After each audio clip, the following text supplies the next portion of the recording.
Olá, uma vez mais aqui estamos com o nosso programa Mediunidade Hoje, através da TV Mundo Maior. O nosso carinho a todos, a nossa gratidão pelo seu prestígio ao nosso programa.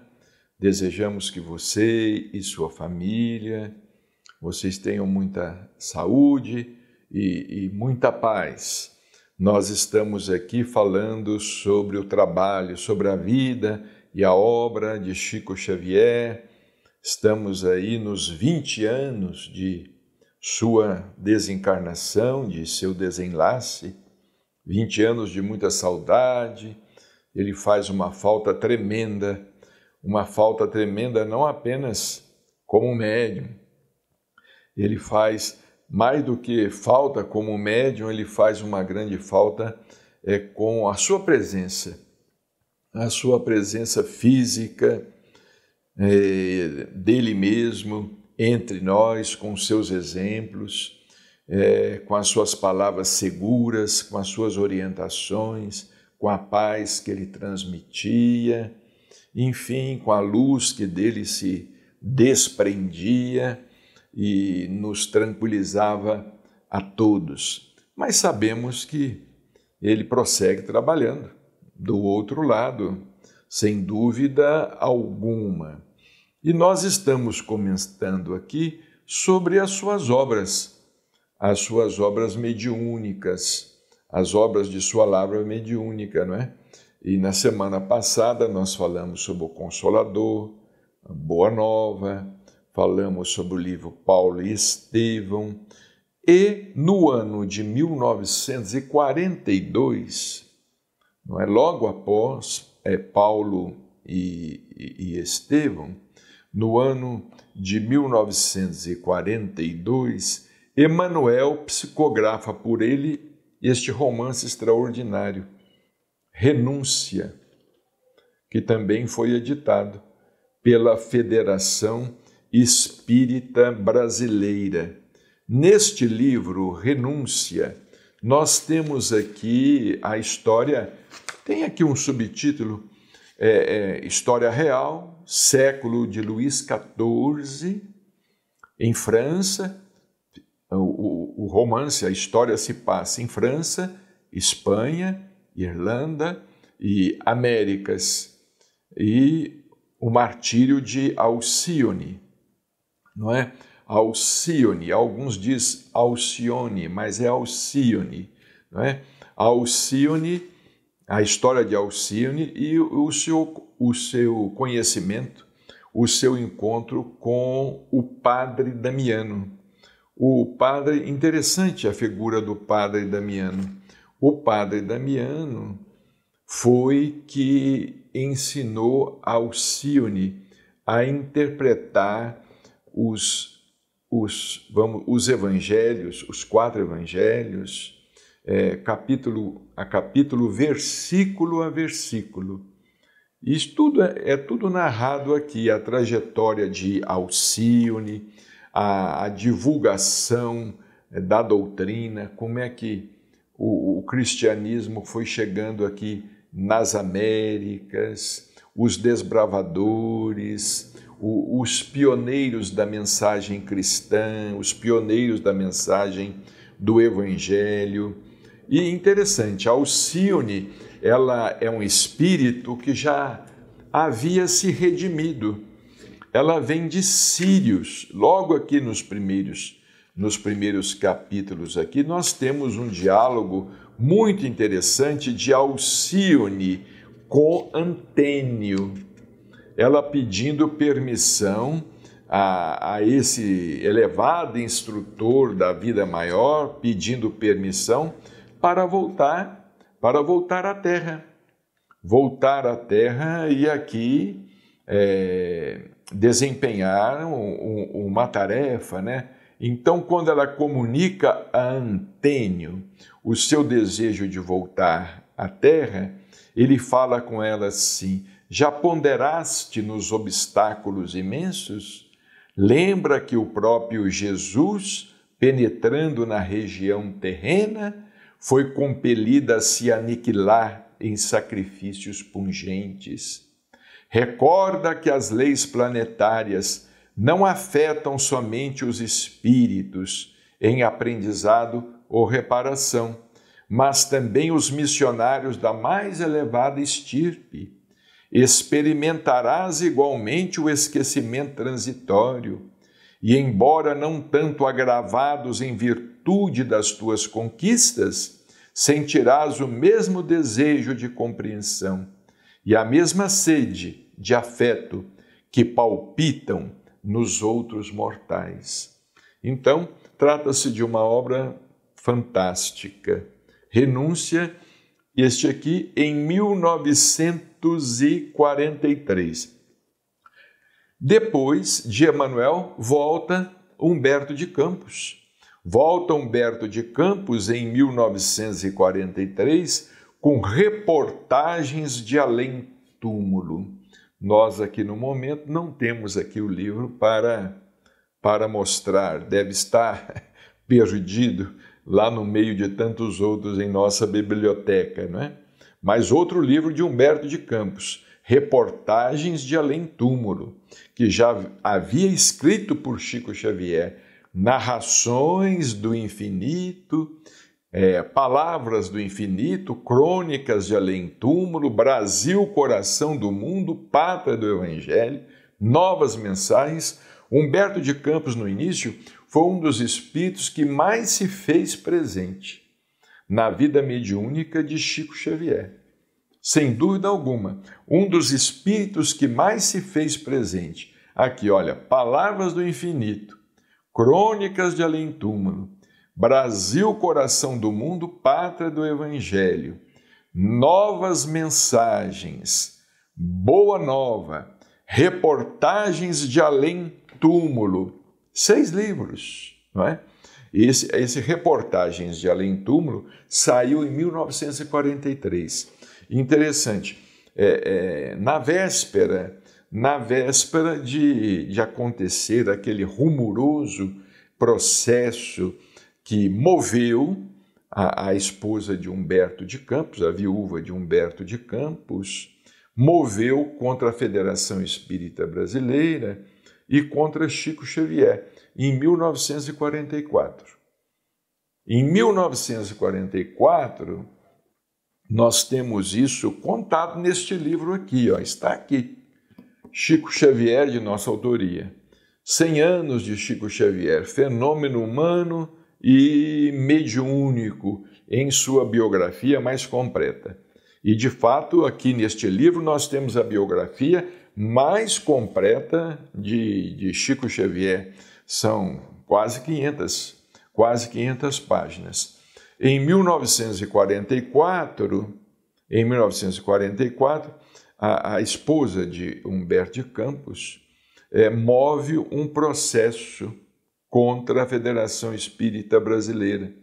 O caso foi muito rumoroso e ganhou os jornais, ganhou a imprensa, não é? Na época, os jornais que mais difundiam as notícias, não é? A imprensa escrita, e a Federação Espírita Brasileira teve que constituir advogado para se defender, e esses fatos todos são narrados também num livro que depois foi publicado pela Federação Espírita Brasileira, intitulado A Psicografia ante os Tribunais, do Dr. Miguel Timpone, que foi o advogado que fez a defesa.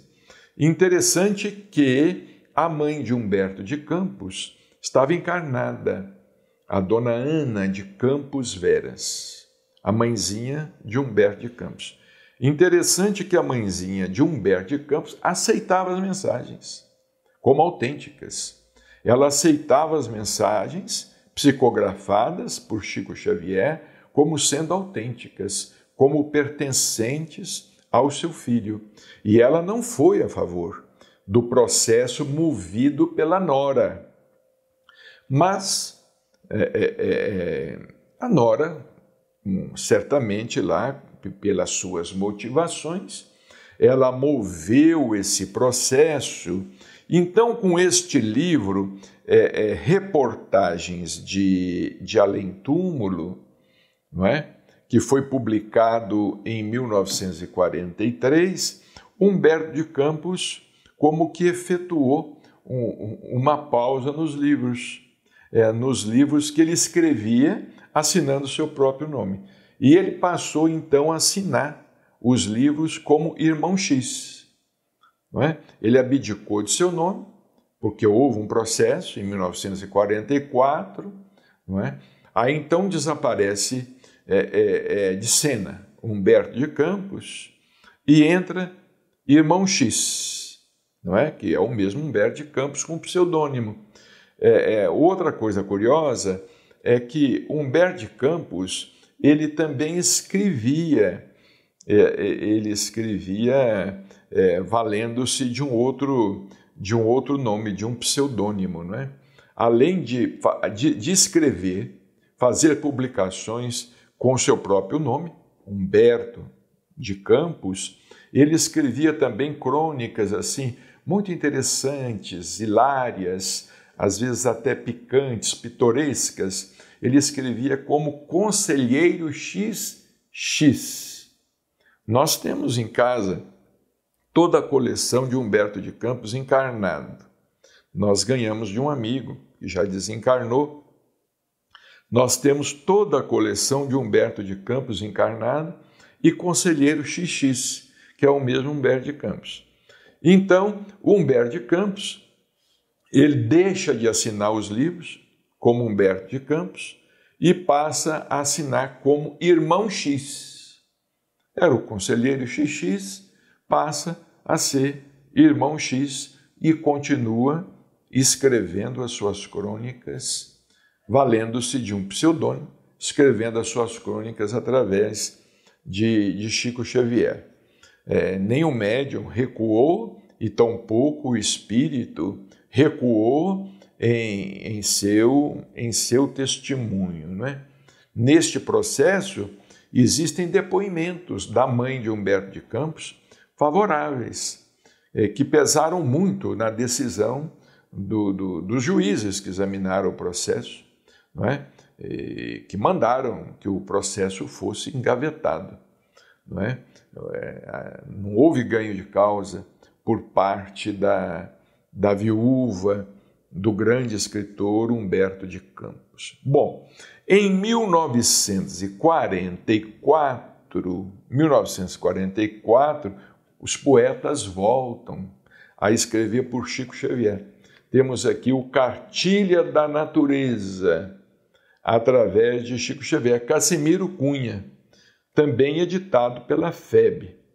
A partir de então, os livros do Chico eles começam praticamente em maior quantidade a serem editados pela Federação Espírita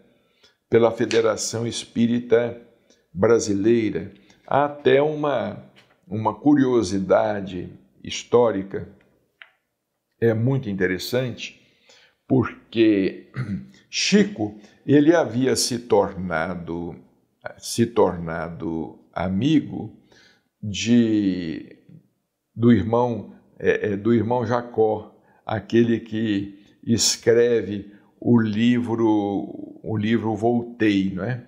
Ele havia se tornado amigo daquele que foi o fundador das casas Edson, lá no Rio de Janeiro, e ele era muito rico, ele era um homem muito rico.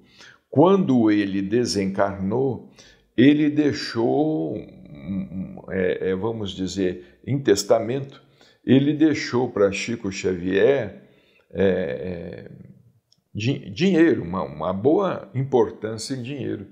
O Chico recusou o dinheiro, não aceitou, ele enviou de volta a família, as filhas, enviou de volta a família, as filhas tornaram a enviar para o Chico, dizendo que não, era do desejo de seu pai, não é? Do desejo de seu pai que aquele dinheiro fosse para ele, elas não poderiam contrariar o seu pai. Foi quando então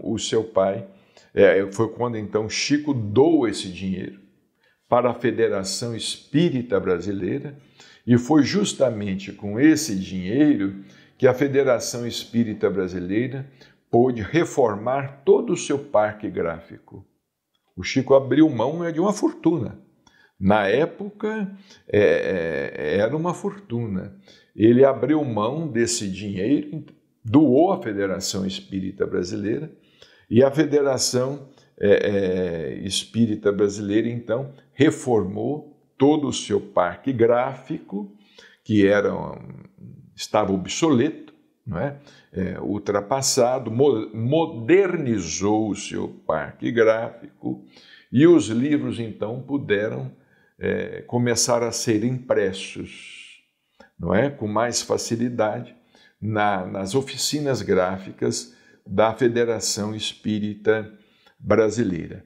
Mas este livro, sobre o qual nós queremos falar, é Cartilha da Natureza, Casimiro Cunha. Isso foi em 1944. Foi o primeiro livro de 1944, porque logo em seguida, também, em 1944, vai acontecer a estreia de André Luiz, com o livro Nosso Lar. Mas sobre André Luiz, nós vamos depois falar num programa à parte, porque a sua obra é de fundamental importância, né? E André Luiz, ele estreia através de Chico Xavier em 1944. Mas vejamos bem como o Chico trabalhava aqui, olha, de 1932 a 1944, nós temos, olha, em pouco mais de 10 anos, em praticamente 10 anos, 1, 2, 3, não precisa nem contar, porque está aqui escrito, nós temos 18 livros. São 18 livros em 11 anos, pouco mais. São 18 livros que os espíritos escreveram através de Chico Xavier. Então, Chico Xavier, os espíritos aproveitavam que o Chico estava jovem, não é? Jovem, disponível, não é? Ele não se casou, não teve uma família só sua, embora ele sempre estivesse envolvido com a sua família consanguínea e ajudando a criar os seus irmãos, inclusive a criar os irmãos do segundo casamento de seu pai, né, com Dona Cidália Batista Xavier. Ele sempre cuidou dos irmãos, sempre trabalhando, ganhando pouco, trabalhando para ajudar a cuidar dos irmãos menores, né, do segundo casamento de seu pai. Porque quando Dona Cidália desencarnou, Dona Cidália Batista Xavier, os meninos ficaram pequenos, eram 6 filhos. Eles ficaram pequenos. E o pai de Chico se viu sem condições de tomar conta de 6 crianças pequenas sozinho, ele viúvo pela segunda vez. E o trabalho dele, do Sr. João Cândido, ele era cambista, o Sr. João Cândido. Ele vendia bilhetes de loteria. Então, para vender bilhetes de loteria, ele não ficava só em Pedro Leopoldo. Ele viajava naquelas cidades da redondeza, né? Ele ia até Matozinhos, ele ia até Sete Lagoas, não é? Aquelas cidades próximas, aqueles povoados próximos a Pedro Leopoldo. Então ele não tinha com quem deixar os filhos. Foi o que motivou a ele, quando desencarnou Dona Maria João de Deus, distribuir os filhos.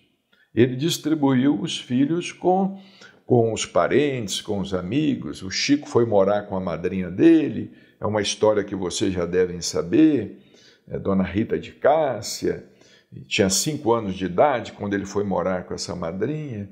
Mas quando Dona Cidália desencarna, o pai de Chico quis fazer a mesma coisa com os filhos de Cidália. Eu vou dar os filhos de Cidália. Eu vou distribuir os filhos de Cidália, porque eu não tenho condições de criar 6 filhos. Cidália desencarnou jovem, os meninos estavam pequenos. Então, o que aconteceu? A dona Luísa Xavier, que era a irmã mais velha de Chico, e o próprio Chico chegaram para o senhor João Cândido, que era o pai, e falou: não, o senhor não vai fazer isso.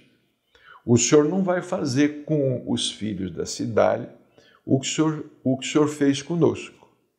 Nós não vamos deixar que o senhor faça isso, não. O senhor não vai distribuir os filhos da Cidália, não. Nós vamos tomar conta dos filhos da Cidália. Então, os dois, principalmente, se propuseram. A dona Luísa, que era a irmã mais velha, e Chico Xavier, que, embora não tenha se casado, cuidou da família dos irmãos, depois dos sobrinhos e tudo mais. Então, eles ficaram tomando conta dos filhos de Cidália, fazendo tudo, até as obrigações domésticas em casa. Dona Luísa cozinhava, o Chico ajudava a cozinhar, Dona Luísa lavava roupa, o Chico fazia de tudo. Ele fazia de tudo, ajudava a lavar roupas, a arrumar a casa, contava histórias para as crianças dormir, porque as crianças eram pequenas. Não é? Contavam histórias para as crianças dormir. As crianças sentiam falta da mãe. Então, o Chico dormia junto lá, ao lado, no quarto das crianças, para fazer companhia, para que elas não sentissem medo, porque elas tinham medo. Tinham medo, eram crianças, tinham medo de dormir sozinhas. A mãe tinha desencarnado, Dona Cidália, né? E Dona Cidália foi uma grande benfeitora na vida de Chico Xavier, porque foi ela que libertou Chico Xavier das mãos lá daquela senhora perturbada, não é?